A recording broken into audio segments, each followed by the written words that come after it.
Good morning and good afternoon, depending on the place where you are joining us today. Dear colleagues, I wholeheartedly welcome you to our fifth transatlantic lecture on insurance law.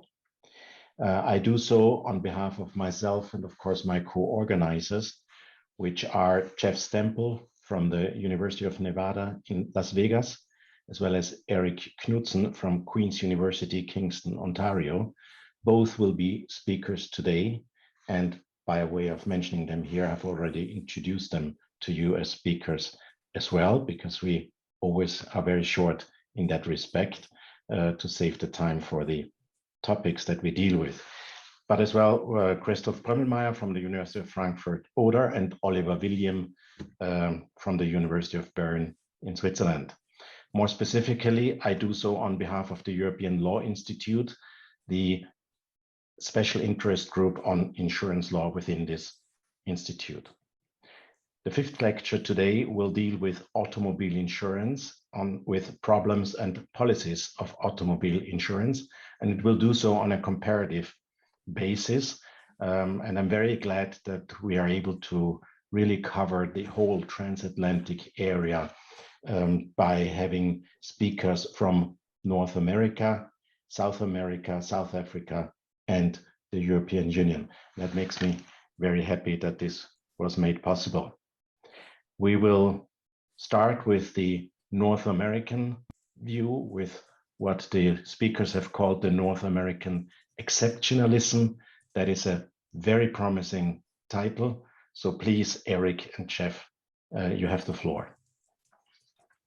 Hi, Jeff STEMPEL here. Sorry, slight technical difficulty. And clearly the US is more of an outlier than even Canada, but we know, for example, and let me see why my screen is not moving right now. Let's see. There we go. I won't dwell on this very long in the 20 minutes or so that we have, but the US political system, as we know, is quite different than that in many of the Western European countries in terms of two parties. And as I say, a Senate that actually violates its own equal protection clause. American football and Canadian football are different animals than the term means in Europe. And certainly our healthcare systems are pretty radically different between the US and Canada. Canada less different than much of the rest of the world. But auto insurance, then, it should not be a surprise, is quite different in the US as well. And some of that emerges from the federal system and the fact that things are done so much on a state-by-state basis in the United States as well. Insurance in particular is, well, in general, in the United States, there's much more political power and regulatory power vested in the states, which translates to public safety matters like driving and so on. So you get your driver's license in the US from the state, you take a test there, you license your car with license plates on a state level. Every state has its own Department of Motor Vehicles, which has become notorious in common conversation as a place where you wait in line a long time to get your license or to take your eye exam or to do renewal. And we have some of that same phenomenon in Canada, but not to the same degree that ERIK will talk about. I think the history of auto insurance in the United States is fairly similar to what we see elsewhere in terms of the advent of the auto and when people started using it in the late 19th century. The first insurance auto case we found is the very late 19th century, just before 1900. And in the first decade of the 20th century, we saw a lot of development where insurance caught on, cars became more common, and regulators, as usual, caught up a little later. By 1927, Massachusetts is requiring auto insurance as a condition of licensing the vehicle. But the other states in mass, we did not have so-called financial responsibility laws or mandatory auto liability insurance on a widespread basis in the United States until the 1950s. There was certainly a lot of it in the 1930s and 40s, but it really didn't become universal until mid-20th century. And so the requirement is, and the insurance will follow the vehicle, not the driver. You don't have to have auto insurance to have a driver's license. You do have to have auto insurance in the US to have license plates and to be able to drive your vehicle, at least to drive it legally.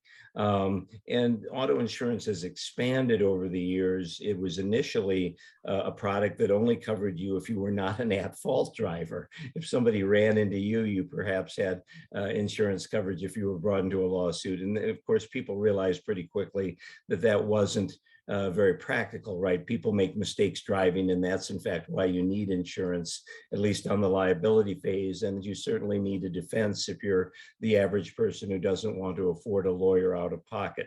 So we started to see a broadening of the auto insurance policy in the US, similar to the broadening and the bundling that you saw with commercial general liability insurance for general liability that businesses have. So typically now American auto insurance will have liability, collision coverage for the damage to your vehicle. You don't have to purchase it, but most people do. A so-called comprehensive coverage that covers you for vandalism, hailstorm damage, and damage to the vehicle that results from something other than a moving accident. Dissatisfaction with the system of insurance was widespread enough in the 1960s that it spurred a no-fault movement. And maybe this was in part because of the success of the agenda entrepreneurs behind that movement. The late prominent law professor and judge Robert Keaton, and a similarly prominent law professor in the United States, Jeffrey O'Connell from Harvard and Virginia, respectively, pushed this idea and wrote a number of articles extolling the virtues of a system in which we tried to simply compensate auto accident victims without actually having to litigate the liability and the fault. And the idea was that this would in fact usher in a world where we could have lower premiums and lower transaction costs and so on. But of course, legislation is the making of sausages, sometimes in private, sometimes in public, but the consensus seems to be that no fault has been at best a mixed success. Many people would call it a failure because it tends to be a combination of both some mandatory first-party benefits that every policy has to have, but preserving the possibility of litigation if one can credibly allege that there has been a permanent injury due to an accident. Some states may still have it, but initially there was a dollar damages threshold that was used as your trigger for no fault. That certainly became unpopular because it was easily evaded by sending your victim to the doctor more often. So now it's a verbal threshold that says if you've suffered a serious or permanent injury is usually the language in most states. And as a result, many people would say we have the worst of both worlds. Lots of litigation over fault and liability, but also fairly high base costs so that we're paying a lot of money relatively for premiums for relatively limited coverage. Erik's going to pick up now, and I will try to be his scribe on moving the slides as we talk about Canada. Thanks, Jeff. The slides haven't advanced, Jeff, from when we started. So for some reason they're... Oh, really? I am on so. slide 8 here, and let me just, let me see if it's screening, if it's sharing again. I'm sorry, I wish that, how are we doing now? I think you have to still start the slideshow. We're on number 8 now. We are now, I think, right? Correct. I think that some of this must be transatlantic cable issues on this, but now I'm showing, and let me put it on a full presentation, but I'm seeing auto insurance in Canada. Erik, is that with you as well? That's perfect. Okay. That's great, Jeff. Okay. Thank you. Mm-hmm. Thanks. Hello, and hello, everybody. Regards from Canada. So Canada has is sort of in the middle, I might say, between the more European or British tradition with some of these issues and the United States, as we typically are with just about everything we do here. So what's interesting in the Canadian model, some of the differences are that our provinces are actually legislating, in other words, passing as law, the text of auto policies in each province.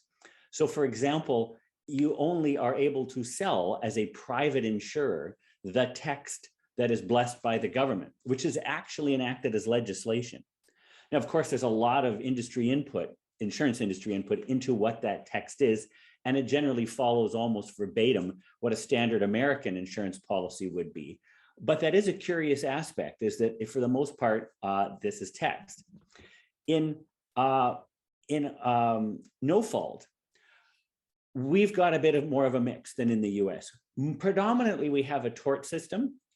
In the tort system, you've got, if we could go to the next slide, Jeff, Sure. Number 9, awesome. In the tort system, it's predominantly tort with a limited amount of very small no-fault benefits, similar to what you have in the US. So that's most provinces. A couple of provinces, Quebec and Manitoba, have a pure no-fault system where the government provides the benefits. Saskatchewan has a choice. You can elect, and depending on what policy you buy, that's what you're stuck with.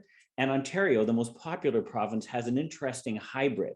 We've got a no-fault system, but if you're injured badly enough, you jump back over this injury threshold and you're suddenly have all the options of tort available to you. If we could go back to the previous slide for a minute, Jeff, that would be helpful. There we go. So how do we sell these policies? The government in some provinces actually sells the policies. In others, we get the market to co-opt. So they sell at whatever price they want the government's own insurance product. But what's really different than the US in the auto sphere is that in Canada, we've got, we use the way we interpret statutes for all auto policy disputes. So it's not a contractual model of interpretation. It's a statutory model because these are blessed as statutes. Okay, if we can jump, Jeff, to the next 2. There we go. So how's no fault played out in Canada? Answer, a disaster. The aim, of course, was to be faster, cheaper, best for everybody. Let's get the lawyers out of the system. What has happened? We've created a cottage industry boom of lawyers. There are now law firms that act as essentially motor vehicle accident mills, churning these large amounts of cases against the party's own insurance company. Whereas in the tort system, you know, you had to sue the tortfeasor. Now people have to sue their own insurer to get their own benefits. It's created a cottage industry of assessment, doctors, physiotherapists, people to help prove your own case against your own insurer. And what's that done? It's increased costs, increased delays. And so our cost of insurance has gone astronomically through the roof. And of course, what happens is it's a political issue. Every government that gets elected nips around the edges, but it has been a remarkable disaster, has done everything opposite that it was intended to do. Next slide, please.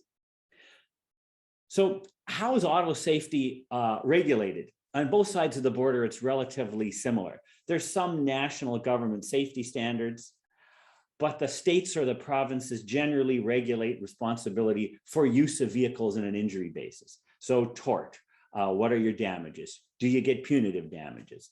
And the provinces and states require liability insurance in order to operate a motor vehicle.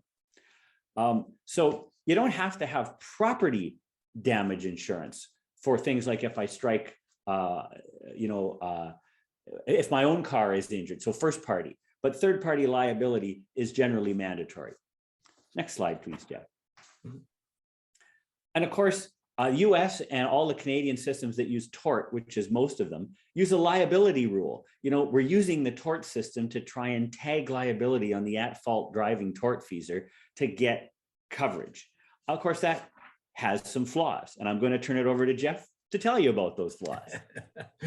The flaws are, of course, that you're going to have transaction costs. On the other hand, and this is maybe getting a little too academic, you could talk about trying to use a property rule or an inalienability rule, as Calabrese and Malamed said, but you can't control, it's not the same as protecting your own boundaries or something. You're out on the road and people can hit you and you're going to have enforcement problems. But what's really a flawed liability rule in the US, in my opinion, I think ERIK shares it, is we have such relentlessly low, maybe ridiculously low policy limits. The norm in the American states is $25,000 minimum that you have to purchase to get your vehicle licensed, is $25,000 per person and $50,000 per accident. Nevada went to that only 4 years ago, a little less, when it used to be $15,30. And certainly most most of the agents will recommend more like 100, 300. I suspect people in Europe and the UK, if you're on this call or Zoom, are laughing because your limits are more like £1 million in the UK and 4 million, at least for the accident, or 6 million, excuse me, I think now in the EU. And so it's crazy. And I'm a middle class, upper middle class person, and I have 250, 500 and an umbrella because I think it's so ridiculous. Canada has higher provincial limits, but it's still low. And in spite of that, because in the US, the political debate is whenever anybody suggests raising the minimum limits is, oh, that will increase premiums. And then that's catnip to the politicians to say, I kept the rates low, your premiums are low. But even with these low rates, we have a high percentage of uninsured drivers, roughly 13 to 15% in the US. It varies by state. Some states, mostly in the American South, have higher rates of 25 to 30%. Uninsured, and that doesn't even begin to capture the underinsurance. So, for example, even if you've met the statutory minimum, you're not uninsured. But in the U.S., particularly with the feeding frenzy you can sometimes have from lawyers, you don't have to have a very serious accident to rack up more than $25,000 in medical bills or miss that much work or be able to credibly claim that degree of pain and suffering. And so you have overages. So here's what then begins to happen. In the United States with auto insurance, if you are sued for being the negligent driver, your automobile insurer has a duty to defend you, and they will defend you through a panel of experienced attorneys where in the USA, insurers have been pretty successful in getting pretty competent attorneys to work for relatively low wages. But I think that some of us would suggest it makes the carriers perhaps more litigious than they should be in defending the claims. The debate, of course, is, are you defending the claims or are you being obstreperous and creating undue transaction costs? Are you resisting inflated claims, fraudulent claims, etc.? There also are these issues of whether the retained counsel represents both the insured driver who's a defendant and the insurer, or simply the insured driver. And that's a legal ethics professional responsibility issue we won't detour on, but that can create issues as well, particularly in this settlement context. If the defense lawyer thinks that the case should be settled, they can make a recommendation, but under the terms of the insurance policy, it is the automobile insurer that decides whether or not there's actually going to be a settlement. They control that, and that creates these issues of whether they're reasonable in accepting settlement offers and getting the case settled. And with such low policy limits that are the required minimums, it is not uncommon in the US to have an insured driver sued and then be on the receiving end of a verdict that is well in excess of the policy limits. At that point, then, the insured driver defendant, who is now the judgment debtor on this, or will be if they don't reach a settlement, will often assign their claim to the plaintiff's lawyer to pursue a claim against the insurer for a bad faith, unreasonable, unfair claims handling claim for failing to settle the case within reason. And that's, of course, because there is a covenant of good faith and fair dealing, and most US states have unfair claims handling statutes that require reasonable behavior by the insurer. That's the standard in the recently promulgated American Law Institute restatement of the law of liability insurance, and I would think logically applies to auto insurance as well. Insurers should make reasonable settlement decisions as if it's their own money at stake. And so if somebody has $200,000 in medical bills on a $25,000 policy and you refuse to settle, there's often an overage verdict. That was the famous case of Campbell versus State Farm in the US, that after a trip up to the Supreme Court and a couple trips to the Utah Supreme Court resulted in a large punitive damages claim against the insurer for basically not settling a case for $25,000 and having what was then, this was 40 years ago, a $250,000 verdict against the policyholder. So we have these unfair claims handling regimes as well.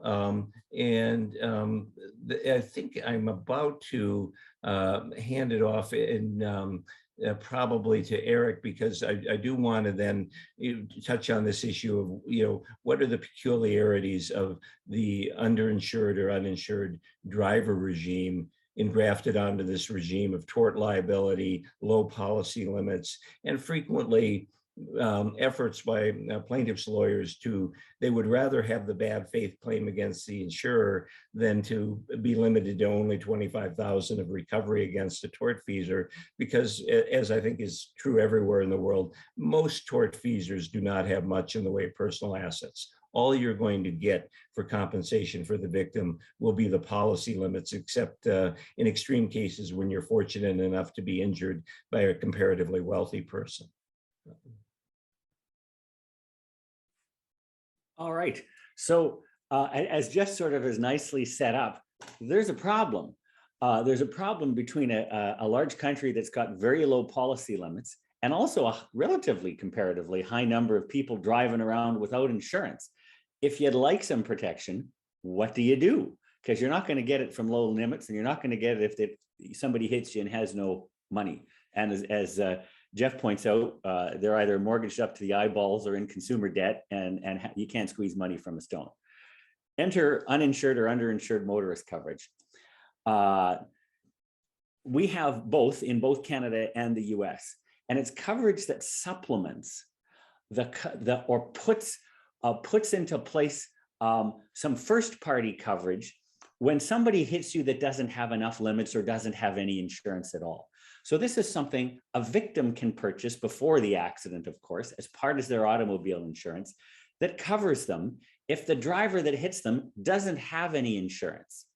That's uninsured motorist coverage. Underinsured motorist coverage is a little bit different. That's where somebody hits the victim and the victim purchases some underinsured motorist coverage, and it makes up the difference between the lower policy limits of the tortfeasor that hit them and their own policy limits that they're driving around with. So if I want to drive around with a lot of insurance protection and I don't want to take my chances with somebody hitting me who's got very low limits, I would buy underinsured motorist protection to make my limits essentially their limits and make up the difference in the shortfall. But what's interesting is neither one of these are mandatory purchases, except in Canada, uninsured motorist coverage is mandatory, underinsured is optional. Now, what's happened is this was sort of the answer to try and make up for some of these strange losses of people driving around without auto insurance and people driving around with very low limits. But you know what? It hasn't worked. In the US, most people don't buy these coverages. They don't opt to do it. In Canada, although they're sort of default, usually they're added, it's choice. You can take them off, at least the underinsured motorist. Next slide, Jeff. Sure. And probably the next one too. So here's how it works, just to give you sort of put some numbers around it and get an idea. Imagine the tortfeasor's got $25,000 in policy limits, and they drive into the policyholder. And they hurt the policyholder to the tune of about $75,000. So the tortfeasor insurer says, you know what? This claim is way bigger than what you're driving with, tortfeasor. I'll pay the 25,000 limits. You're on your own. Sayonara. So what does the policyholder do when they're hurt to the tune of 75,000? They then turn to their underinsured motorist coverage, which is $100,000, and it makes up the difference. So 25,000 comes from the person that hit them, and then the other 50 will come from this pot of 100 of the own victim's insurance. Usually that works, but there's some wrinkles. And I'm going to turn it over to Jeff to talk about how some of this goes a little south sometimes. And at least ERIK and I have labeled this in this article that's mentioned on the slide an identity crisis, because uninsured motorist is first party in the sense that it's purchased by the policyholder, but it's designed, in our view, to take the place of third party insurance that would otherwise be in place on behalf of the tortfeasor driver. And that's, at least we see it, I see it constantly in the United States, where insurers adjust these claims as if they were sort of doing it with medical insurance, where they're questioning the medical bills and they're talking about what's reasonable and so on, and giving relatively short shrift to the pain and suffering component of the claim that the victim would have against the tortfeasor. So if your tortfeasor had $500,000 of insurance, and in the previous example, we will make it $75,000 in medicals plus lost work plus pain and suffering. So you've got a claim of probably worth a couple $100,000 in that case, and certainly under regular circumstances, a liability insurer would be willing to settle for an amount within policy limits as long as it was relatively in the ballpark. And you see that all the time with the liability insurers being pretty quick to settle, particularly if the policy limits are low. So if you had $25,000 per person in a claim that's arguably $75,000 in medicals plus pain plus lost work, that $25,000 tortfeasor insurer will write a check within weeks, right? On the other hand, the UIM insurer then often is really fighting hard about how high were the medical bills, how much work did you miss, what kind of pain and suffering did you have? And we think that that's probably not even appropriate behavior for a first-party carrier. You wouldn't want your homeowner's insurer to be nickel and diming you about every piece of sheetrock after a kitchen fire. But it's certainly inappropriate behavior for a third-party insurer that, if it was really in place, would be worried about an excess verdict, would be worried about the transaction costs of hiring a lawyer, would work harder to settle the matter earlier. And as a result, we think these cases go on longer. You then get more claims, you get more strategic efforts by both defense counsel to minimize the injuries, but plaintiff's counsel to also try to, if you will, set up the insurer for an excess judgment claim or a mishandling claim or conscious disregard of policyholder interests, an effort to get punitive damages. And on one hand, the system isn't so broke that we can't drive. On the other hand, it's optimal. So what to do? And I'll be very quick with this because we really want to get to our other participants. But we think basically that there should be more of an established regime in the US where underinsured and uninsured motorist insurers behave more like liability insurers and value the case and behave in the manner they would if they were really standing in the shoes of the tortfeasor with either with very low limits. With uninsured motorists, it's clear that you owe some compensation early.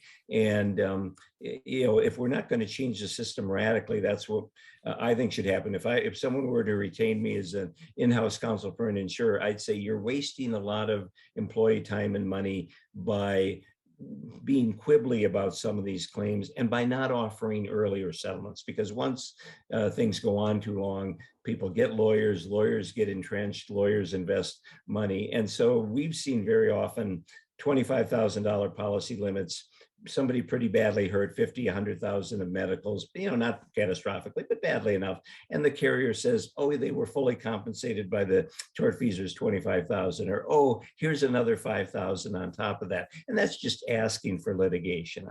But what could we do in the long term? Perhaps we should go to a system of mandatory coverage that's funded by gasoline tax and link it to driving in that way. Certainly what drives a lot of it in the US, less so in Canada, is people are trying to get compensation and litigation for the health insurance that they don't have as well. And in addition to that, in the US in particular, we have the system of state by state things, differences in state laws, differences between the state and the national judiciary in terms of their willingness to rule on motions, different jury pools. We have a jury system here. Plaintiffs' lawyers' conventional wisdom is they'll do better with juries than judges, even though there's maybe an empathy gap and even some fatigue on some of these claims as well. On the other hand, I can report to you locally that the folklore that's emerging in Nevada is that juries have been, and maybe it's COVID frustration, they have been quite generous to plaintiffs. And depending on which side of the V you're on, that's a problem, or it's a reaffirmation of human empathy. But certainly it adds to the transaction costs if these cases are not resolved expeditiously. So with that, I'm going to turn it back over to Helmut and Oliver for our ensuing talk. We'll be able to try to answer any questions if we have time at the end of the program. Okay, hello everybody from Bern. Our next speaker will be Professor Caroline van SCHOUBROECK. I apologize for not being able to do justice to her CV. This is due to time constraints that we have, but most of you will know her anyway. She, for her work in the Presidential Council of AIDA World and her research and writings in insurance law. Professor van SCHOUBROECK is going to discuss motor vehicle liability insurance in the EU. Thank you very much for presenting here. Thank you, President.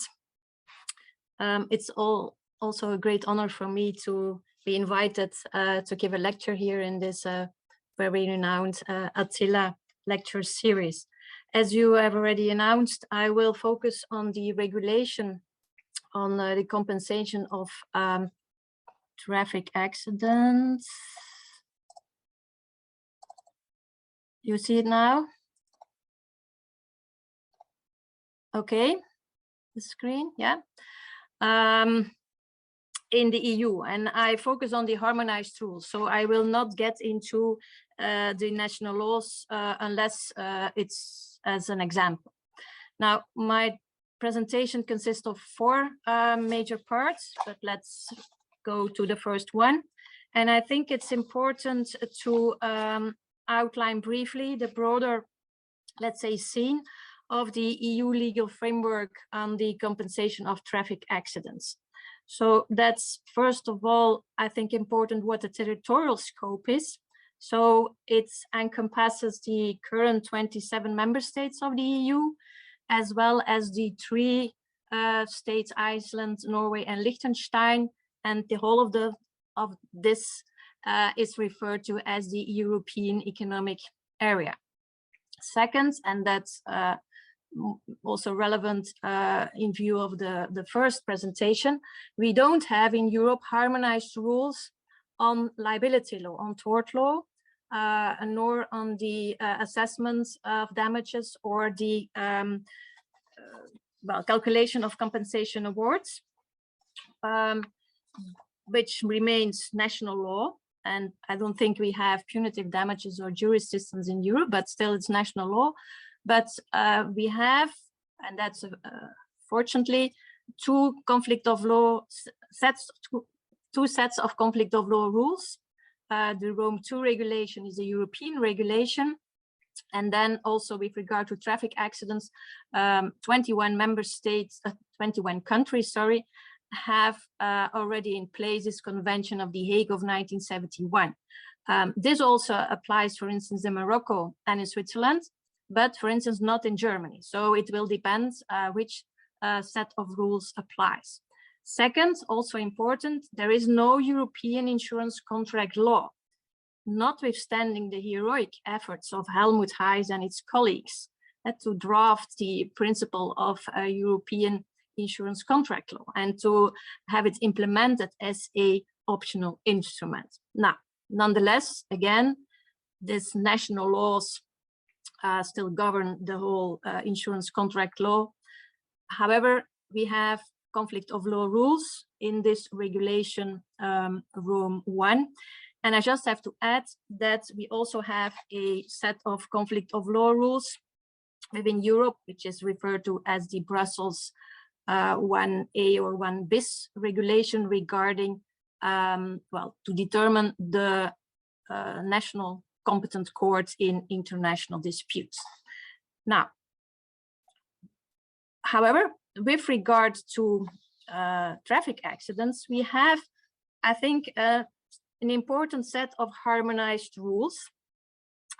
And these rules are, let's say, bundled in the so-called European directives on motor vehicle liability insurance, which already started. The first one was adopted in 1972, and there were subsequent directives which further define, in fact, the obligations of the member state with respect to compulsory insurance and the compensation of traffic accidents.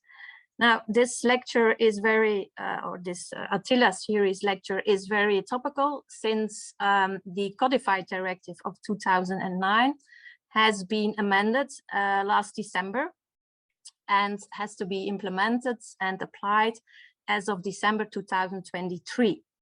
Now, for non-Europeans, I just have to point out that the directive is in fact a legal act imposing obligations upon the member states, but they have to be transposed and implemented in the national law. I will not get into the discussions when that transposition is not properly done. Important, I think, also is that already in 1972, the objectives underlying this EU harmonized rules were clearly stated. First of all, and that's of course typical for the EU, is this free movement of motor vehicles and of persons, so cross-border activities. But also important is that they stressed the fact that the victims of the traffic accidents had to be protected, and that it was important to guarantee them a comparable treatment irrespective of the place where the accident occurred. Just to mention that the amended directive of 2021 also refers to the protection of the European citizens by explicitly including also the policy holders and not only the victim. And I think that's also important.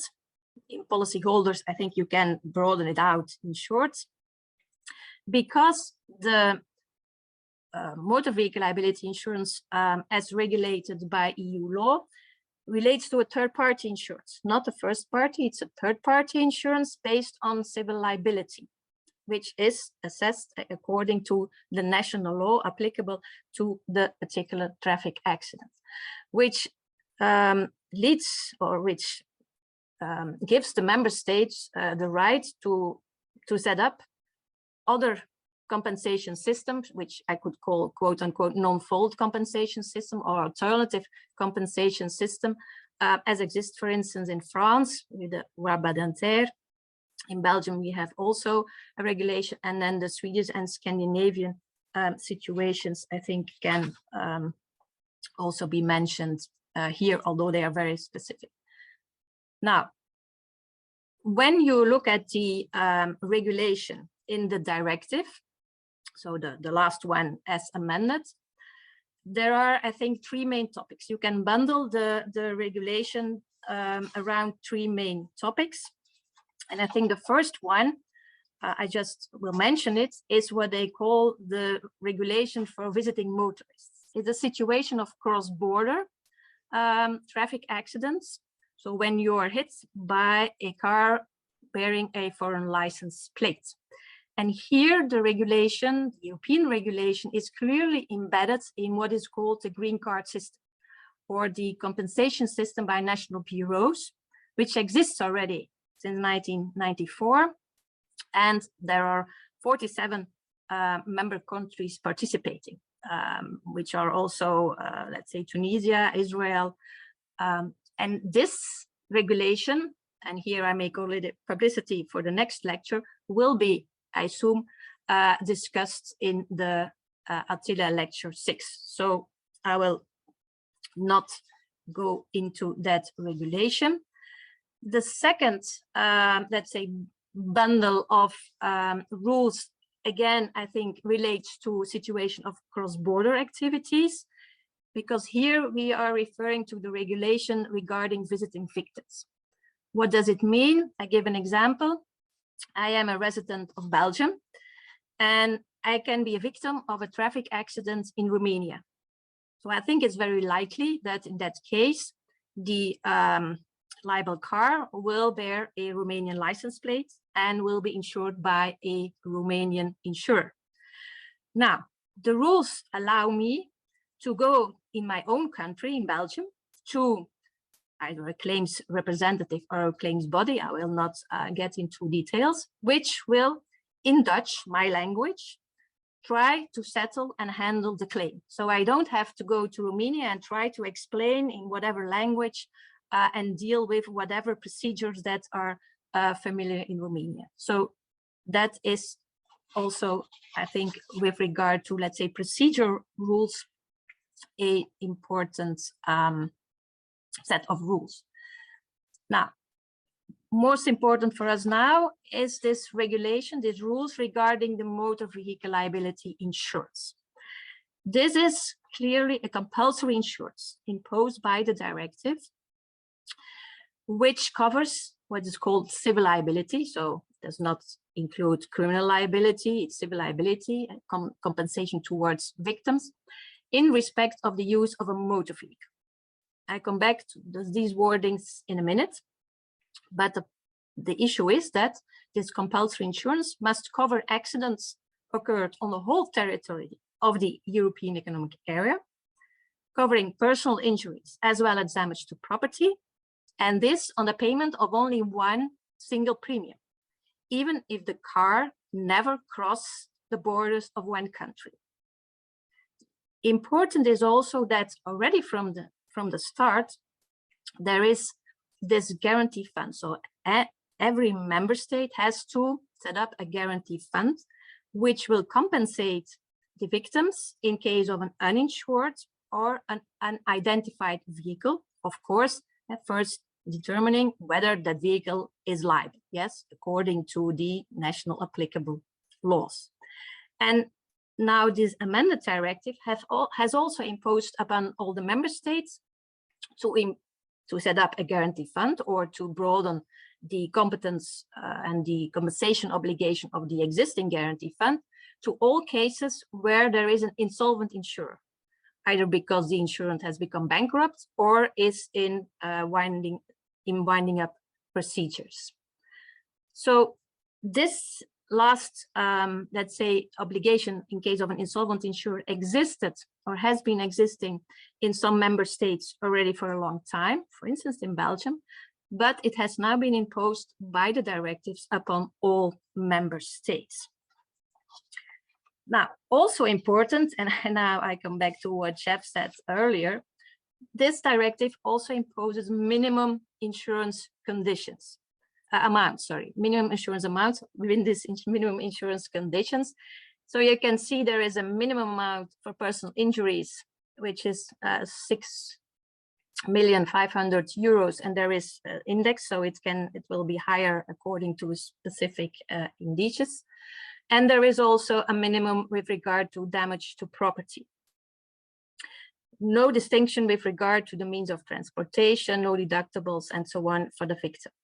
I just mentioned here, I won't discuss it because it's related to cross-border accidents, that there is a specific rule regarding which national insurance law and also motor vehicle liability insurance law, because these are only minimum requirements, applies in case of a cross-border accident. Now, coming back to these minimum amounts, it's in euros. Of course, there are member states who impose a much higher amount for personal injuries. For instance, Belgium, Luxembourg, and France impose unlimited cover. With regard to damage to property, Luxembourg, unlimited cover. Belgium, for instance, a minimum of now with these indices 120 million euros, so which is a lot of money.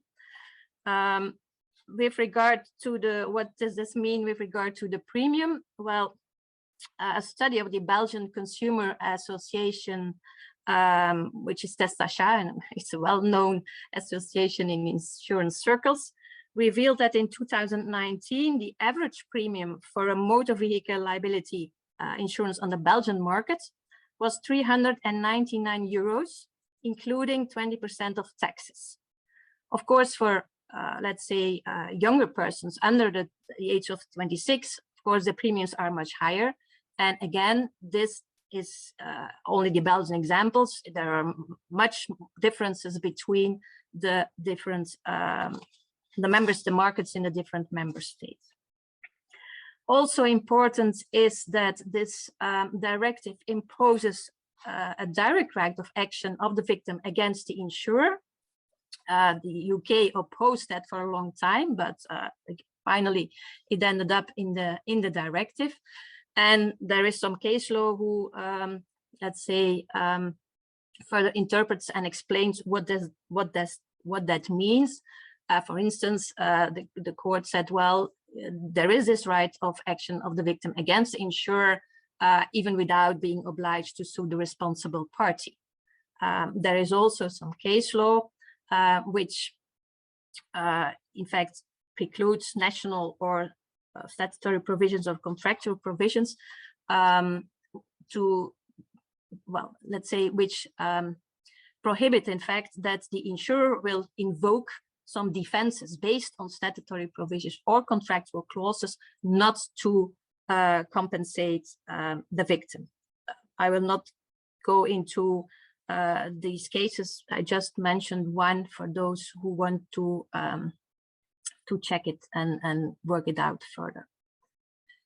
Now, there are two very important issues when we are dealing with motor vehicle liability insurance. And these are key. First of all, what is now the definition of a vehicle? Because that, of course, is key to fall under the regulation. What we see is that since 1972, and which is the definition in the current version of the directive, a vehicle is defined as any motor vehicle intended for travel on land, propelled by mechanical power, not running on rails, and any trailer without, whether or not coupled. But this means that under this definition, in fact, all types of motor-powered vehicles fall, all types of motor-powered vehicles. So I think it was very easy to say, well, I have a motor-powered vehicle. Okay, I have to take out motor vehicle liability insurance. There was some uncertainty with regard to motor vehicles not exclusively propelled by mechanical power. To give you an example, you have e-bikes, electric bicycles, which stop when you stop driving, when you stop pedaling. So which always needs, notwithstanding the fact of their electrical power, always need some muscle power.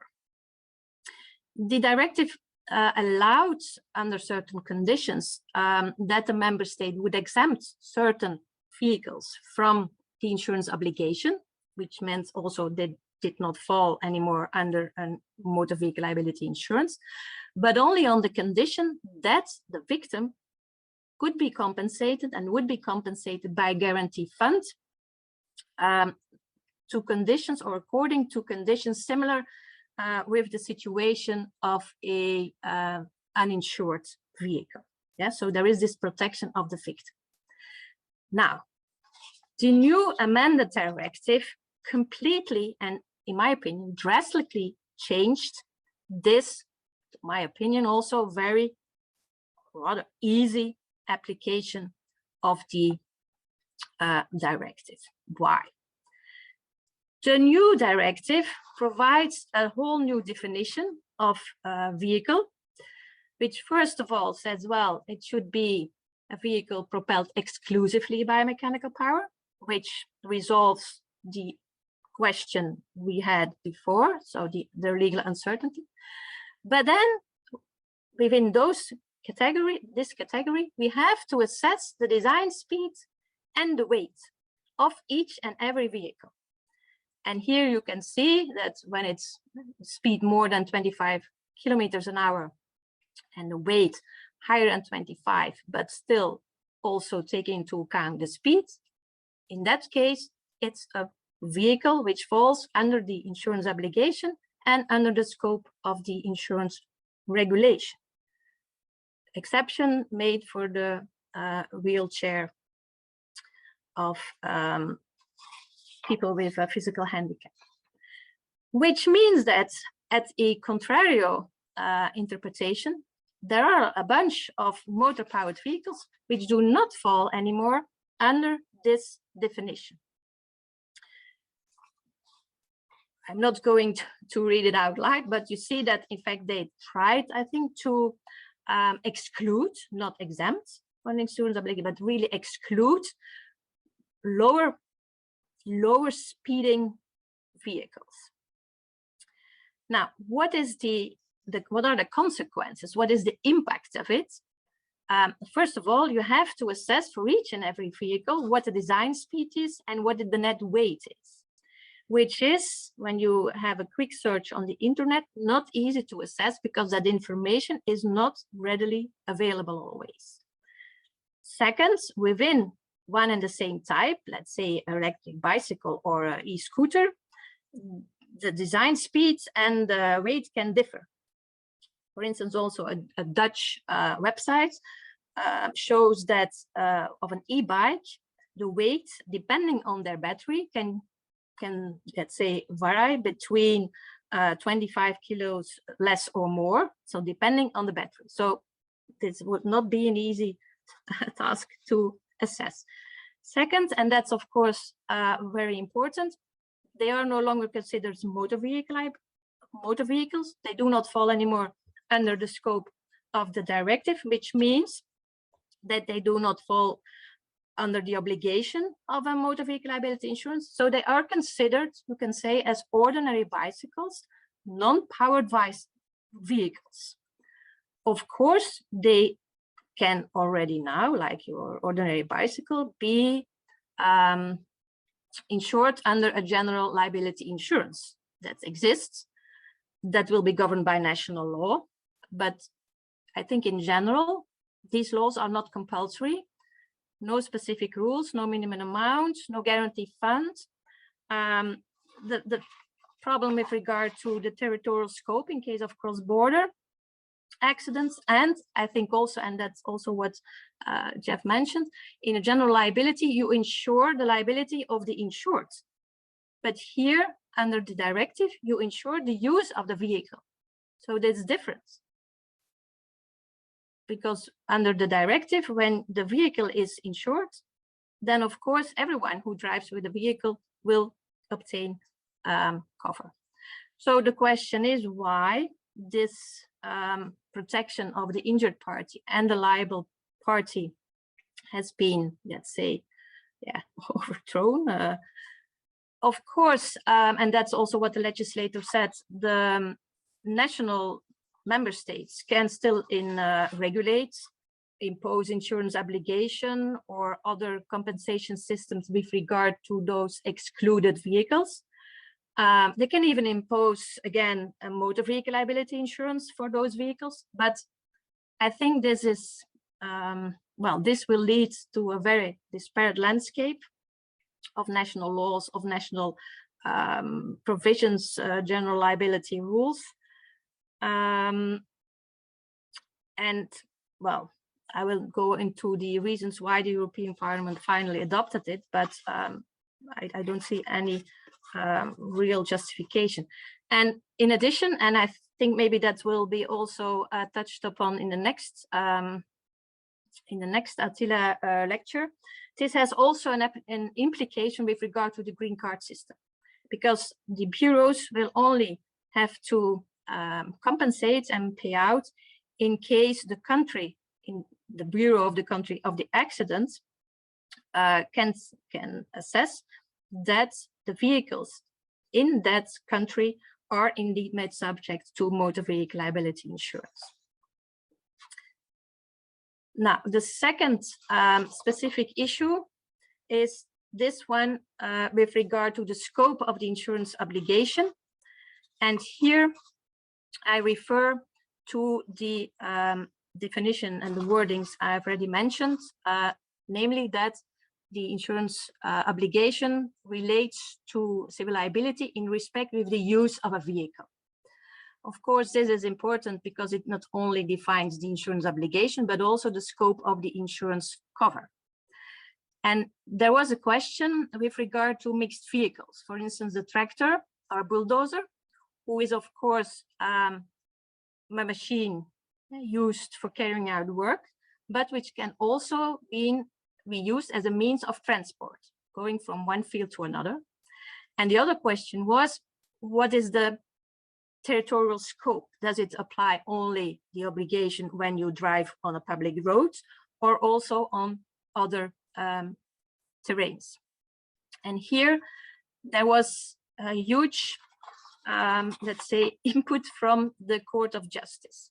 There is this famous VNU case where the court clearly showed that this wording, the use of a vehicle, has different interpretations based on the different language versions. And the final outcome, the decision of the court in that case was, I hope that is a correct English word, sibyllenial, so there were lots of interpretation. Later on, the court has, I think, clarified its opinion. I will not go into those cases because I can, let's say, make the round up to say, well, this case law has been included in a new definition, inserted, in the directive. So it's the amended directive clearly defines the use of a vehicle, that this vehicle means that it is used as a mean of transport at the time of the accident. That I think is clear. So when you use a tractor, when at the time of the accident, it was used as a machine carrying out the work, then does not fall under the scope. But then also the definition includes the quite broad interpretation of the insurance obligation, meaning that there is an insurance obligation irrespective of the terrain on which the motor vehicle is used and whether or not it's stationary or in motion. So it's very broad. It encompasses also not only road accidents. When you drive on the road, there is an insurance obligation, but also when you drive in a parking lot, even a private parking lot, even when you drive on a road which is not used, or which the purpose of which is not to be driven by a motor vehicle. Now, I think in particular, the fact that this definition, this interpretation of the insurance obligation also encompasses the situation where the vehicle only drives on private property, I think has instigated the European legislator, in fact, the national member states and representatives, to expand the list of national exemptions. And I just mentioned them here. You will see there are some situations with rather detailed conditions where the states can say, well, these vehicles temporarily or permanently withdrawn or prohibited from use, I will exempt them from this insurance obligation. You don't have to take insurance obligation, but only on the condition that the victims are still compensated by the guarantee fund. So there will be, again, the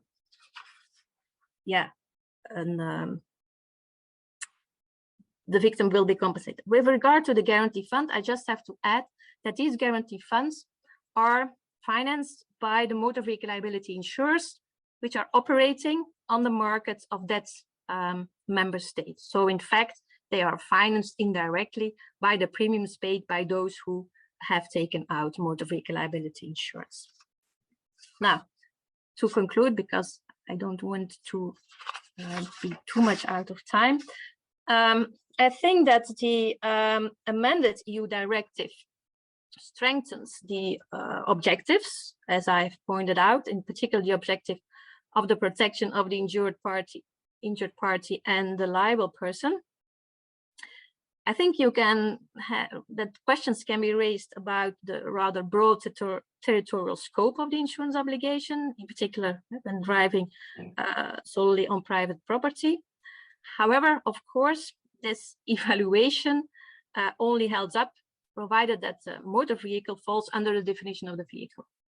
And for those which are now excluded, I really don't see any convincing justification to deprive slow driving motor vehicles from the protection they have until now enjoyed under the EU rules. So Thank you for your attention. Thank you very much, Caroline. You have shown us a radically different system of motor vehicle liability insurance as compared to what Jeff and ERIK have demonstrated for North America. That's what comparative law makes so exciting. And this is why we find already comments and also questions in the chat that relate to those differences and the price systems and so on and so on. But we still look for more radically different approaches. And the next one is going to be the National Road Accident Fund in South Africa. And we are very pleased to have BIRGIT KUSCHKE with us. BIRGIT is a professor at the University of Pretoria and very well known in all circles of insurance law. BIRGIT, the floor is yours. Thank you very much. There we go. Perfect. That should work. Okay, good evening, ladies and gentlemen, everybody attending. Thank you for this opportunity. In South Africa, we have a completely different system, of course, from the European system, being a single country here. And we have a very strongly regulated state fund. If I just start with the mandatory vehicle insurance in South Africa and mandatory insurance before I get to the fund-based solution, there is no mandatory vehicle insurance cover required in South Africa, not first party nor third party insurance cover. We have the ability that you can insure your own vehicle should you want to. You may have personal injury liability insurance. Part of your first party vehicle insurance could be cover for the third party vehicle that is damaged during the wrongdoer's accident. However, we cannot claim under those policies for personal injuries because we are regulated by statute that all personal injury claims have to be paid from the National Road Accident Fund. What we do see on mandatory insurance are those agreements between a credit grantor and a credit receiver or recipient, where obviously the ownership of a vehicle will be held by the credit grantor until full and final payment of outstanding installments. And therefore that interest is of the credit grantor in the maintenance of the vehicle and the value thereof. And it contractually therefore requires its clients or the credit receiver to insure that vehicle comprehensively. It is not from the state. It is not required by the Financial Services Conduct Authority. It is purely the credit grantor who wants to protect his interests, and therefore the loan made will be subject to the obligation to insure the vehicle. Regarding public transporters in the formal sector, that includes obviously buses. Those are required to maintain insurance, but that comes from a local government perspective. It is not a private service provider that is required to insure this specific service. It is more of an administrative duty relating to the public service of transport. Personal injury, as I mentioned, is a fund-based compensation scheme. So we have a national fund-based scheme. Motor damage is then either your own first-party cover or first-party cover to the benefit of the third party. And then, of course, you have a potential delictual claim, tort, I think you would call it in the Anglo-American systems, delictual liability being for damages and therefore not an insurance claim. Now, I thought I'd just share some images with you. Our roads are very much managed in the informal sector by so-called taxis. And these taxis are usually minibuses. I think it's very similar to what Turkey also has. In Africa, you will see most countries have major private conveyance systems. These are taxi services or buses, and they are all over the place and they transport people privately, therefore not falling under the public service and therefore insured. And these are examples, I decided to shake you awake, I think, of situations that we have of uninsured vehicles, uninsured drivers, and a total lack of insurance cover for passengers. And then, of course, victims into whose vehicles these specific taxis crash. So we have a problem that informal traffic conveyance is rife, it is cheap, and of course, readily available as they patrol the roads. The two examples that caught my eye was the one taxi that had a license disc, that means it's registered in Malawi.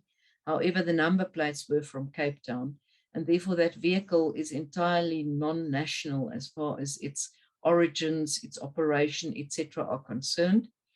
This is not the example of the taxi that had no brakes, no headlights, no handbrake, and was not functioning at all. And that one I deleted about a few hours ago because I thought you don't want to have nightmares when you go to bed. This luckily I found because it's an Australian van, so I felt a little bit better in adding this to my discussion.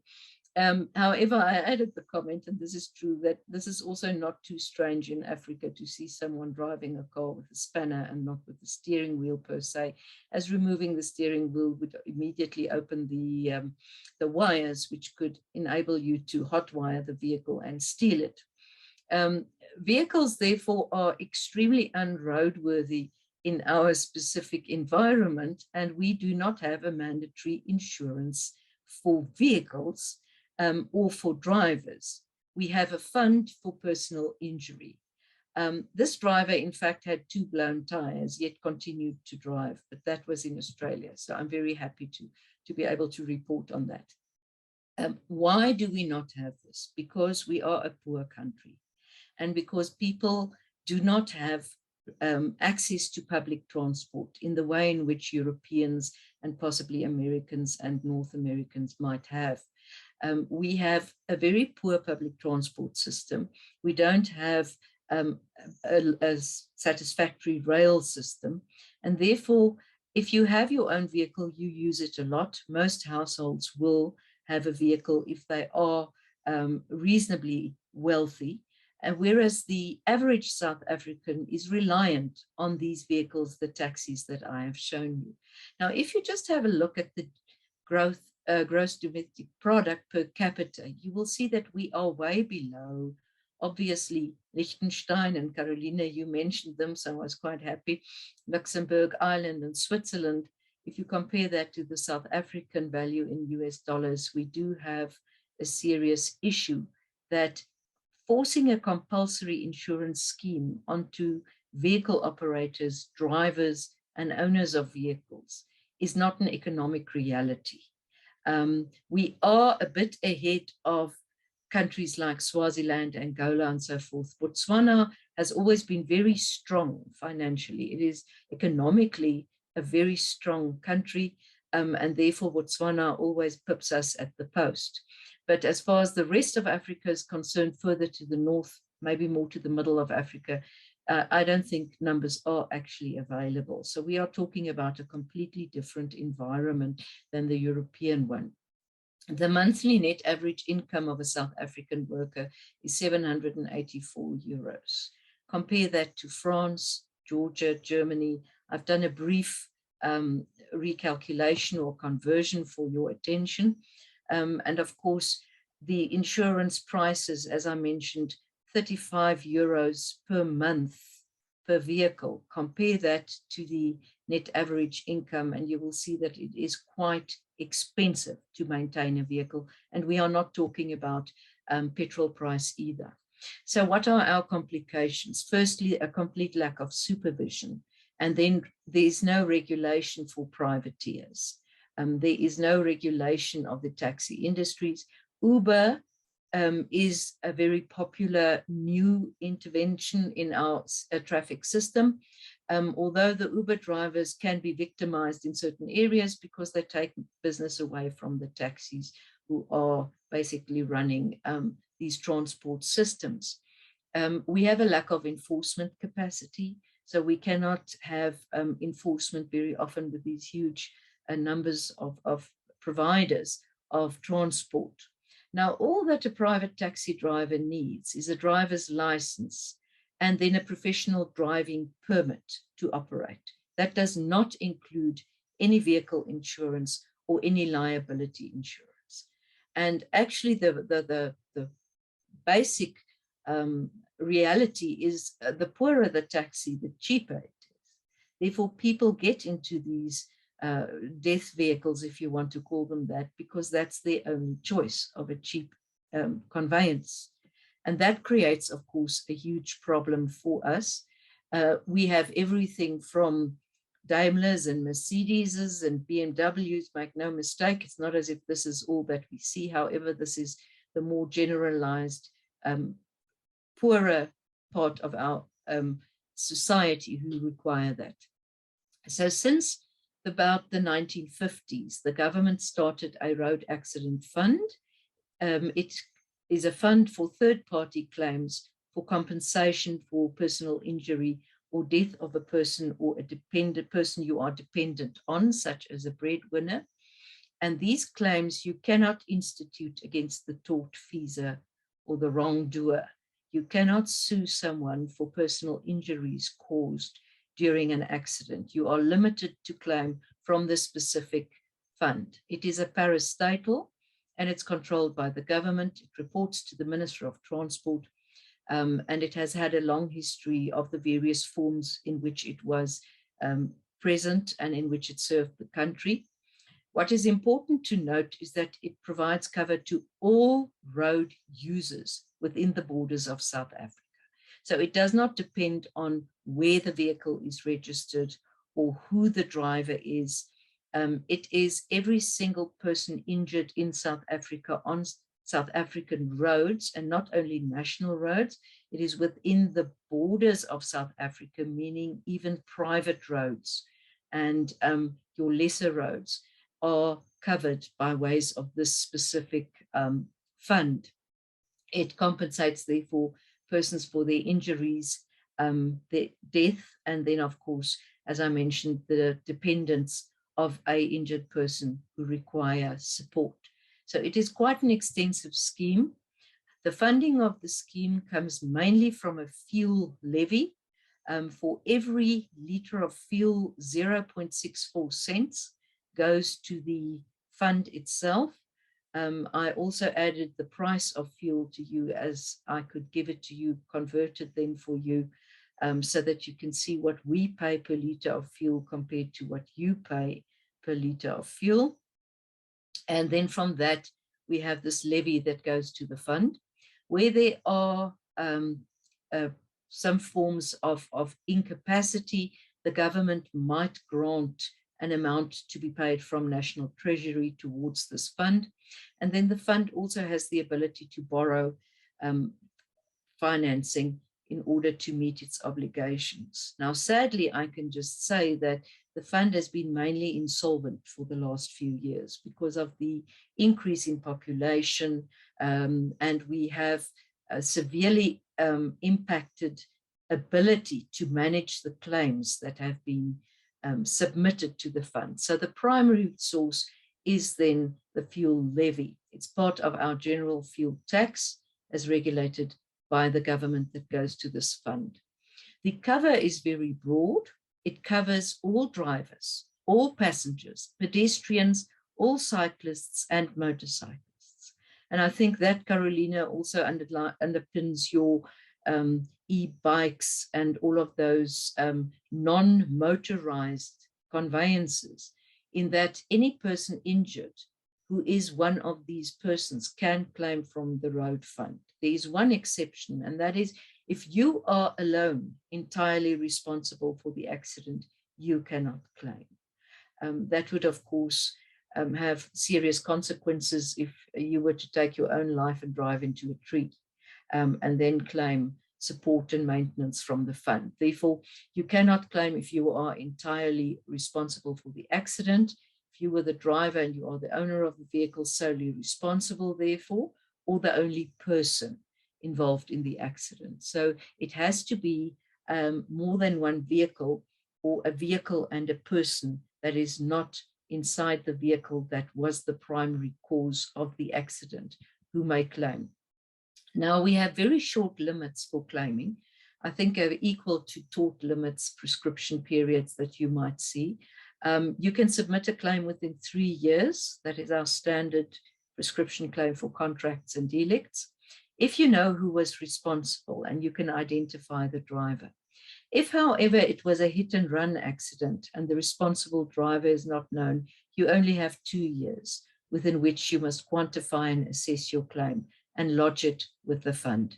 Therefore, it is a reasonably short period of time within which you have to be able to justify your claim, quantify it, get your medico-legal reports and proof of your loss of income, your loss of ability to function, etc. The compensation covers your medical expenses, funeral expenses in the case of a death, general damages for pain and suffering, however, only if it is a serious injury. A smaller injury does not, by necessity, require an award of pain and suffering. There are set criteria. I don't have enough time to run through those, but clearly a serious injury would mean a loss of a limb. I think a broken nose does not give you anything. Loss of an unborn child, and then mental impairment and loss of necessary body functions will all entitle you to some form of general damage. You can claim for lost earnings because of a compromise of your earning capacity, and then a loss of support if someone else who you are dependent on is injured. So we actually have a very broad scope of cover. The assessment and quantification pretty much follows civil liability delictual determination. As stated in our courts, no matter how anxiously a court peered into the future when assessing future hospital or medical expense or costs of goods and services, it risked awarding either too much or too little. So it remains a thumb-suck rule.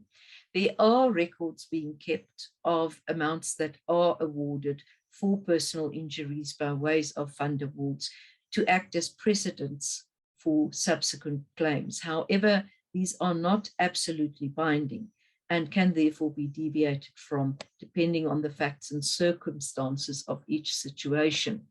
Now, some complications, of course, are that we also have state medical services that are provided to our citizens. And if a claimant or an injured party would receive free medical services, would that person still be entitled to claim from the fund, seeing that the costs of the treatment, etc., are not for his or her own account? Question also, what is the existence of future treatment? Is there an accessibility? And of course, you cannot claim twice. So if you do not have medical costs, then you cannot claim from the fund. So also you cannot claim from the wrongdoer. It has to come from the fund because we do not have drivers who all have insurance, and obviously not many of them have sufficient resources to pay an extensive amount for trauma. The whole issue on private medical facilities versus public medical facilities is dealt with in terms of a very old piece of legislation that we have from 1948. And clearly at the moment still, we don't ask what was used. Were you entitled to public medical treatment, or did you choose private treatment in a private hospital? That is not at issue. At issue is, what did you expend on your treatment, whether it was out of your own pocket or for someone else? In any event, because of various tariffs on medical services that are higher in private hospitals or clinics than the government limits, you will not be able to claim necessarily everything that you are out of pocket for. So the guiding principles remain those that we use for any damage claim. It's the once and for all rule, and of course that requires extensive medico-legal reporting. If you had a small car accident, a bumper bashing from behind when you were 20 or 25, you do get some whiplash damage that manifests when you're 50. And by then you might need some form of neck surgery, and that would be very, very expensive. So already early in this claim process, you have to foresee all the future losses. My first third-party road accident fund claim case, when I was still a very young attorney, concerned a young boy who was on a horse next to the road, and a car lost control and crashed into the side of the horse, severing his leg above his knee. And we had to claim for him. He was at that stage 14. And the claim against the fund would then obviously require various prosthetic limbs. And they actually at that stage recommended that age 40, he would not be able to sustain a prosthesis and would be in a wheelchair for the rest of his life, for which we then obviously had to claim. And if I look at the wheelchairs those days that we considered, and the current possibility of these wonderful electronic wheelchairs that can go 4x4 and travel, I always think we claimed far too little, which is something I will regret in my career. Obviously, compensating advantages, the duty of mitigation of loss, aspects on interest of outstanding costs, amounts and claims, inflation rate. Apportionment of damages remains important. If there is a contributed negligence, we have the Act on apportionment of damages. So we will not, if you have contributed to the specific accident, enable you to claim everything that was caused by that accident. There are some statutory limitations as well regarding transporters, and then some discounting as to current rates of compensation. How soon are you paid? Well, between 120 and 180 days. If there has been a court date to recover from the RAF, that would be when the fund rejects your claim and you actually litigate on that. It would take up to 2 to 3 years possibly before you manage to reach the courts in the litigation process to the point where you might win or lose the case. If it is, however, uncontested, the aim is to try and settle and pay out as quickly as possible. And from the amount, fee agreements, fees and disbursements to legal representatives have to be reimbursed. Now, we have a recent problem with the fund in that the fund has been involved in so much litigation, as I said, that there is a danger of complete insolvency. So we are aiming at the moment since 2015 to reach a 98% settlement rate, and the panel of lawyers has been severely restricted, and the costs and expenses are also being investigated in order to make this a far more productive system, and not just an administrative giant that slurps up all of the profits and there's not enough money to pay the claims. Currently, the payments are 4.1 billion rands per month. So there is a 4.1 billion rand per month payment that is being made by the fund. The average value per claim in 2020 was 138,000 rands. Please keep in mind that 18 rand is €1 plus minus. 17 rand is $1. The average payout for loss of earnings was far more than the claim, general claim values, and then the general damages included 482. That's the average payout per claimant. I got some information on this after our discussion yesterday evening. A whiplash injury that you may need surgery for in 10 or 20 years after your accident would merit about 100,000 rands. Again, divided by 18 or 17 would give you the amount, which is extremely low if I even consider the amounts that were mentioned. A broken leg is 400,000. A serious brain injury could push you up to 2 million rands. And then the general damages do not include past and medical hospital expenses, and the tariffs are determined by the government itself. So if we are looking at this, you will see that we are on the lower end of compensating people injured in our, on our roads or in our country. The scheme is criticized. Obviously, the poor subsidize the rich because everybody has to pay that fuel levy. And if you're rich enough, you don't claim from the fund, or if you get your private medical service, of course, that impacts on this. So more than half of the field levy was found to go towards administrative costs. And that, of course, is unacceptable, and attempts are being made to restructure the fund and to make it a far more profitable venture. So that is it. We do not have, as I mentioned, compulsory liability cover for third-party injuries. We do not have mandatory vehicle insurance. I always watched the American television shows and movies where the traffic officer would go to the driver and say, license and insurance, please. And I would always think, well, you know, that's not something that you ask anybody in South Africa. Where's your license and where's your insurance cover? Because it is a purely elective. You can have it or you don't have it. It is as simple as that. Thank you very much. Thank you very much, Birgit, for this very interesting presentation. We have now heard and watched presentations from 3 different continents, with North America, the EU, and an African contribution. And we're very happy now to listen in on a South American perspective. Professor Osvaldo Lagos will present on the legal situation in Chile. He is a professor of the University of Adolfo Ibáñez. Thank you very much for presenting here, Osvaldo.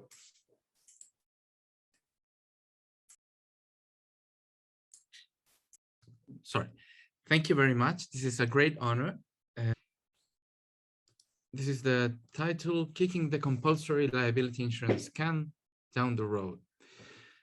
So this is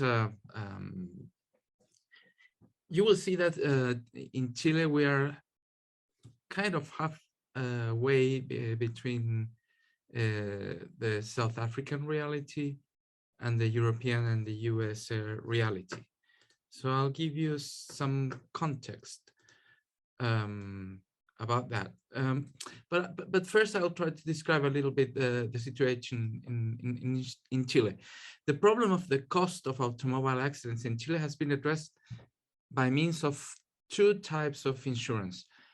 One is compulsory and covers personal accidents. And the name will sound a little bit funny for you. It's SOAP. Like the soap we use in the toilet, but it stands for Seguro Obligatorio de Accidentes Personales. It's like a compulsory accident insurance. The other is voluntary and covers non-contractual civil liability. On at least 2 occasions, there has been a legal mandate or power to impose compulsory civil liability insurance, but the authorities have preferred to repeal the mandate or simply not to exercise the power. The authorities' reasons for avoiding the imposition of compulsory civil liability insurance are unclear, but it can be assumed that the reason lies in 2 types of problems. One, political, the unpopularity of raising the premium for compulsory insurance, and the difficulty of anticipating the precise amount. And the other is related to a relevant interest group, the foreseeable economic inconvenience of this type of insurance for insurers. Was this the right decision in social terms? Yes, and also no. Why yes? Because personal accident insurance makes it possible to grant indemnities at lower cost. And because, at least in Chile, no? And because it's relatively efficient in terms of what is received for premiums in relation to what is paid for accident cost. Why not?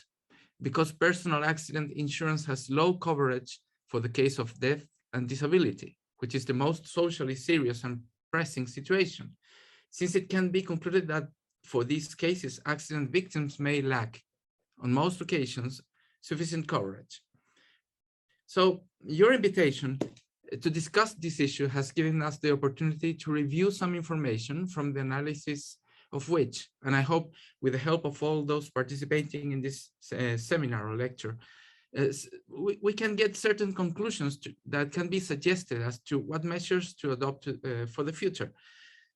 Spoiler alert. In my opinion, for Chile, raising the premium cost of compulsory personal accident insurance a little seems to be a better idea than imposing compulsory liability insurance cover. I would very much appreciate to hear your thoughts on this, to see if you agree or not, and for what reasons. So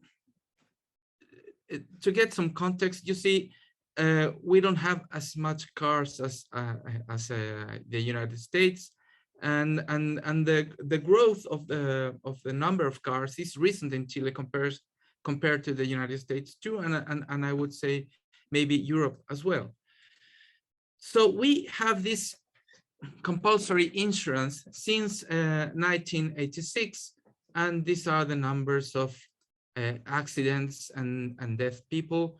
It has been, we don't have that much deaf people by accident now. It shows that there are improved safety conditions and greater driver awareness and tougher laws as well.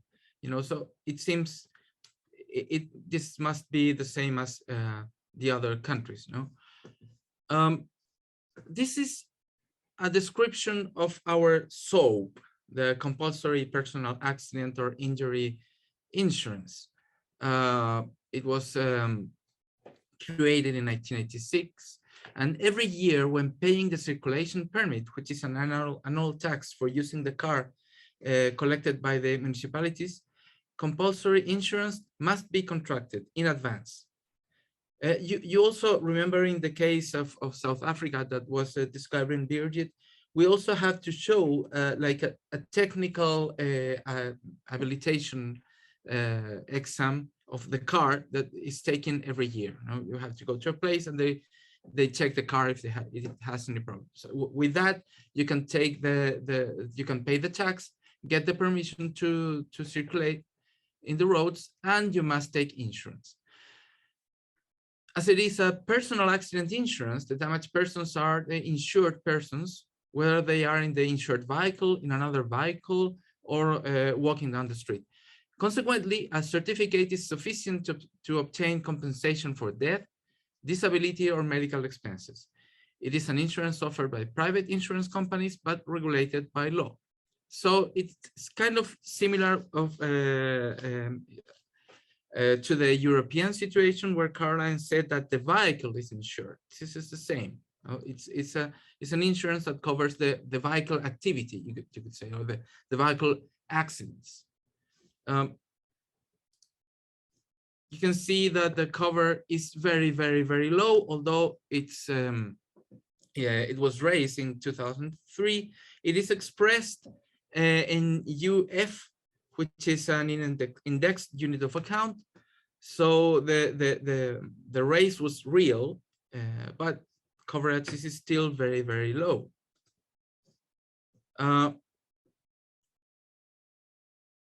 In 1986 also, it was considered a compulsory liability coverage that would come into effect in 1990.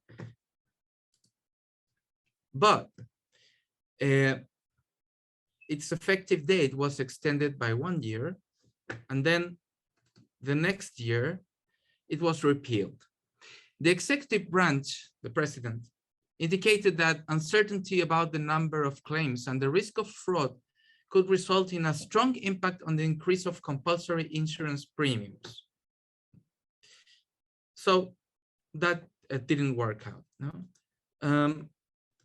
What about the public transport? And that was a question Jeff made. Well, public transport also have to pay this SCHOUBROECK, and the premiums are very low, as you see. You know, $7 for a car, $123 for a city bus. It's really, really very low as well. And cover is the same. Cover is the same for cars and for buses. It's very low as well.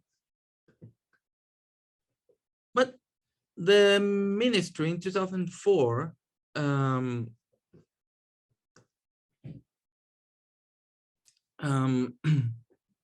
made an attempt to impose liability insurance in favor of passengers Yet, so far, this power that the decree gave the ministry has not been exercised. So again, kicking the can of compulsory liability insurance. But why? Why we do that? Well, we Chileans like to kick the can in many things, but why in liability specifically? No, it is certainly unpopular to raise premiums for compulsory insurance, as it has been said. So it's understood that there may have been a political problem. But was the reaction of insurers to the possibility of including this coverage foreseeable? Wouldn't it have been in their interest to sell more coverage? And here's a quote of Kenneth Abraham, which I believe explains a little bit what may happen in Chile. The answer is likely to be no.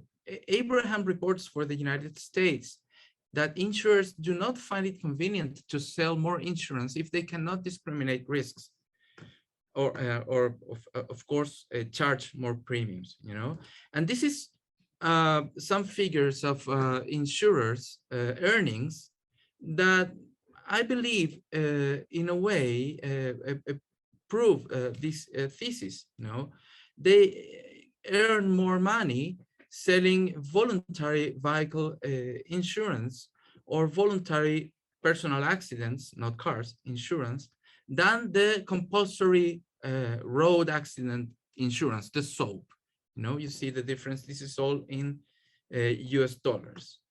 So I would say, didn't they do well? Yes, they did well in every area, but they did better in voluntary insurance. So they might be not very much willing to broaden the coverage by being obliged to offer liability insurance compulsory coverage. So how does voluntary liability insurance in Chile works? If you drive a car or walk down the street in Chile looking absent-mindedly at the beautiful Andes Mountains in Santiago, given the low compulsory SOAP coverage, if you are going to be hit by a car, you better be hit by a car that has voluntarily taken out civil liability coverage. Although to obtain compensation, you will have to initiate a lawsuit against the tortfeasor, since there is no direct action against the insurance company. The coverage are still low, but at least they can be added to those of the compulsory SOAP insurance. These are referential figures. No, this is not legal or not compulsory. So is it enough? Well, I would say there are no precise figures on what percentage of vehicles have voluntary automobile insurance with liability cover, but crossing data, this and this, you know, it can be thought that around 25% of vehicles on the road have this coverage, the voluntary coverage. That is just 1 out of 4. So you must be lucky if you're crossing the street with a red light. Well,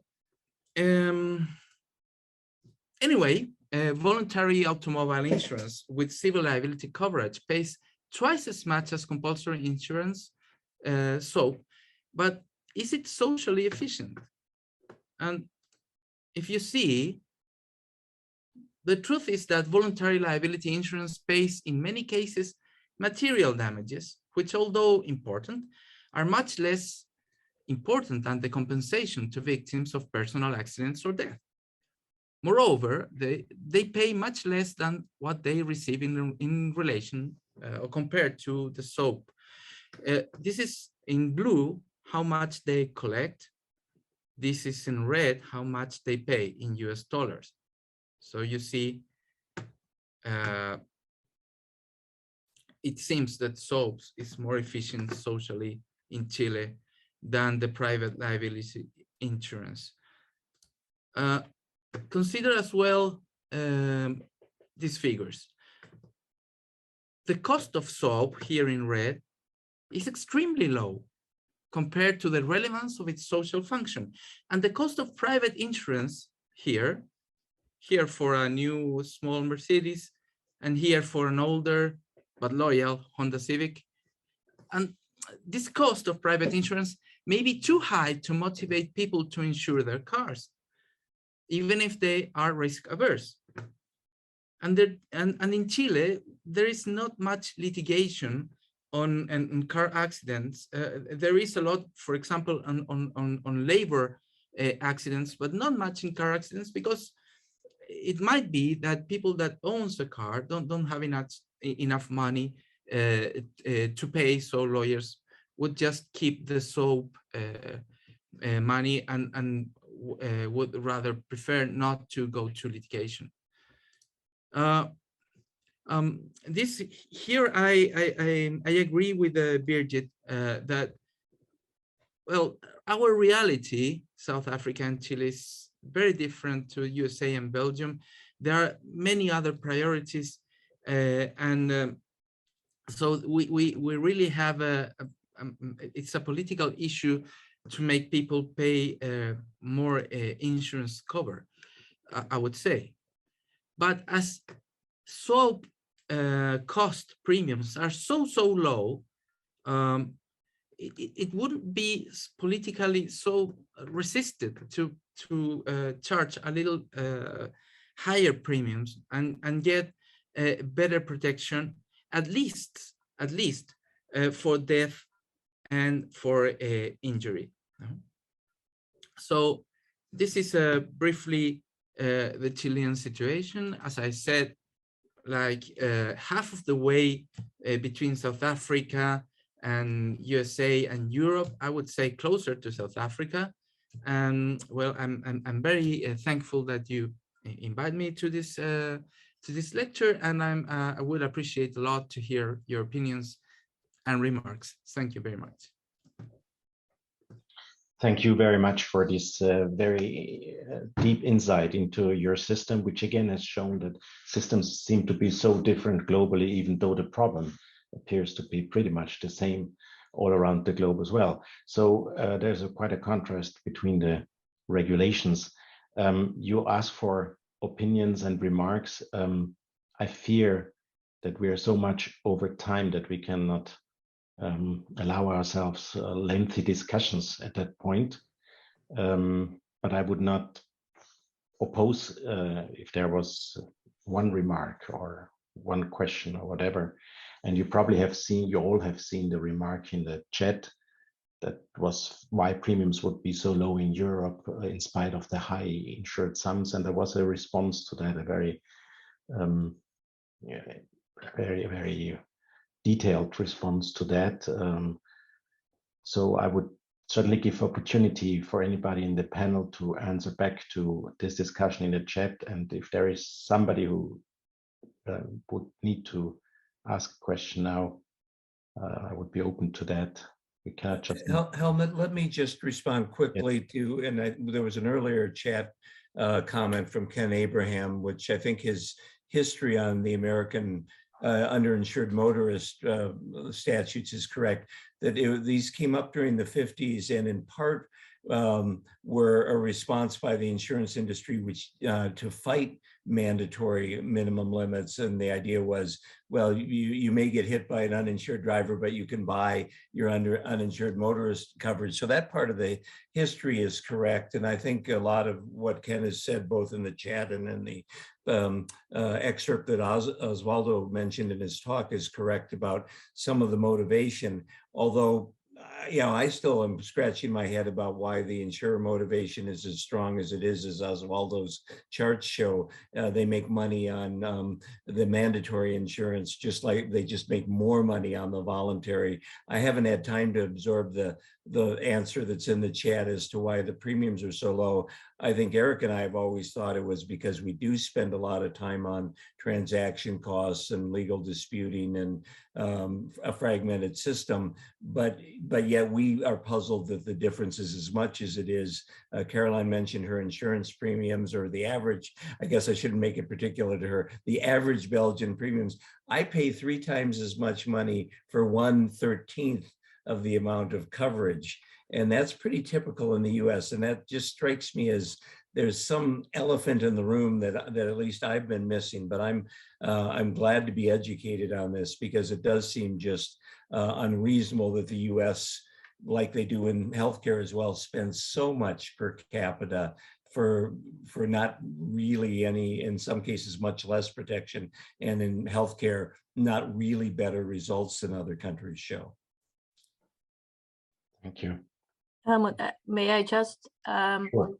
answer? I think in general, the predictions of compensation to be paid under the national laws in Europe are more predictable than in the States, because with your jury system, your punitive damages and so on, I think that's one element.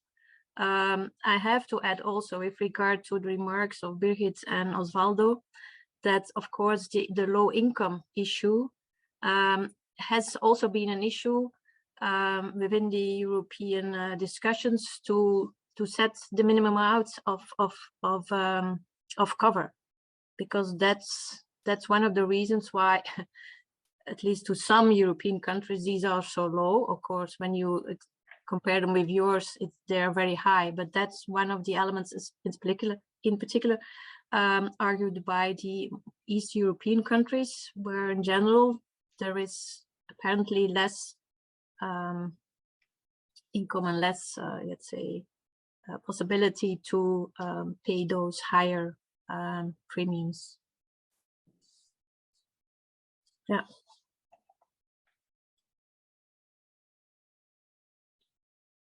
So I understand that Ms. Ludwig-Hoscaredo raised her hand. Do you still like to pose a question or give a remark? There's a question by Christian Paul Sooth to Jeff. I'd like to say a few things about it. We have that problem with health insurance, and yes, I think Christian Paul is right. The more complicated the product, the harder to put a price on it, and the harder the competition about it. So if it's more standardized as compulsory insurance, then there will be more competition.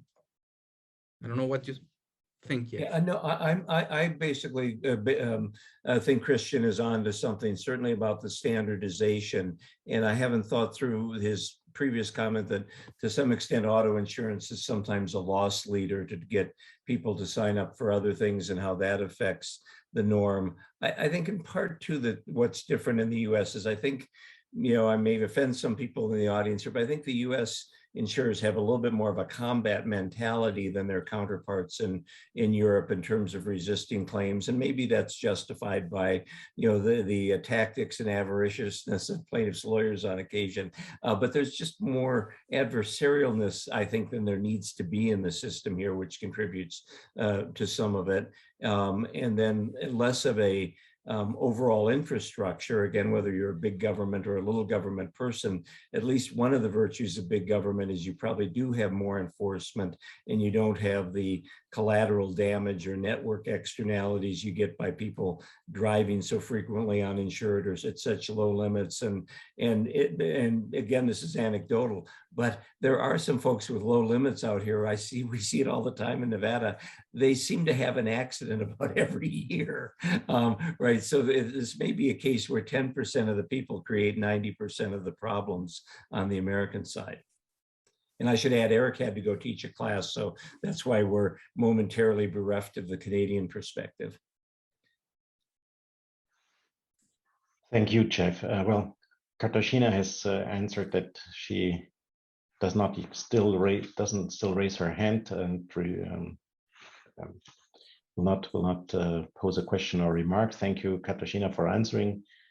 At that time, I think we should conclude the session. I apologize if we have taken up too much time. I think the topic was worth it. I say many, many thanks to all the participants who have held on to this discussion in spite of our being over time. And I most heartily thank our speakers of today for giving us very exciting presentations and so radically different structures.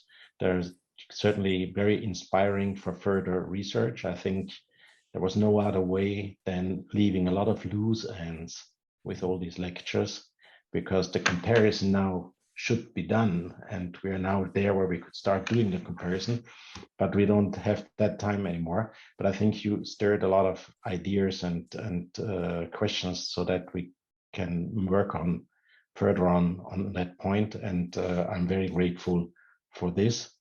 And one further on discussion dealing with automobile insurance will take place within the 6th ATILA lecture next time on 19th of May, where we will tackle the cross-border situations and thus questions of jurisdiction, international jurisdiction, questions of conflict of laws, but also transnational structures on how to indemnify victims of traffic accidents. We all hope to have you with us on this occasion again. Thank you very much for participating. Have a good evening or a good day, depending on where you are. It was a great pleasure to have you. Goodbye.